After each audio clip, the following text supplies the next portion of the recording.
Before we get back to the phones, which are busy tonight, I have a couple of things that I want to talk about, but there is something very significant.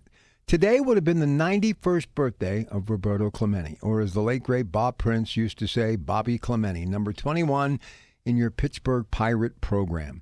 And coming up, a documentary next month on his life on and off the field that will hit theaters in early September and find its way to the History Channel on September 23rd. And I will definitely check it out on Comcast. And even if I have to on demand shortly thereafter, somehow, some way, I will find it because it's must-see TV. You know, I've talked about those heroes of my youth and how they were, well, magical. And that first time that I saw him jog out to right field on a hot summer night in June of 1970.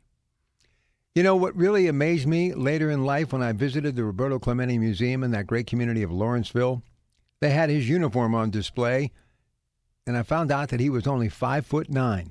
To me, you would have thought he was 6'5". He truly could do everything a superhuman could do. The only thing that was missing was a cape. He has been gone for a very long time, and I remember that New Year's morning when I had, woke up, and in the background, KDK radio was always on. Nothing so strange about that. But hearing plane crash and then shortly thereafter, Roberto Clemente, it wasn't much longer. And long before all of the technology that we have today, especially that smartphone, our phone started to ring. And because it was a summer day and the windows were open, everyone's phone you could hear ringing through the neighborhood.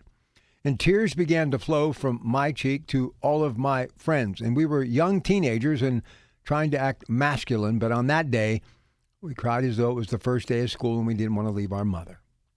Roberto Clemente will always have a very special place in my heart. I have interviewed family members. I have talked many times about his legacy and what he was able to do on the ball field.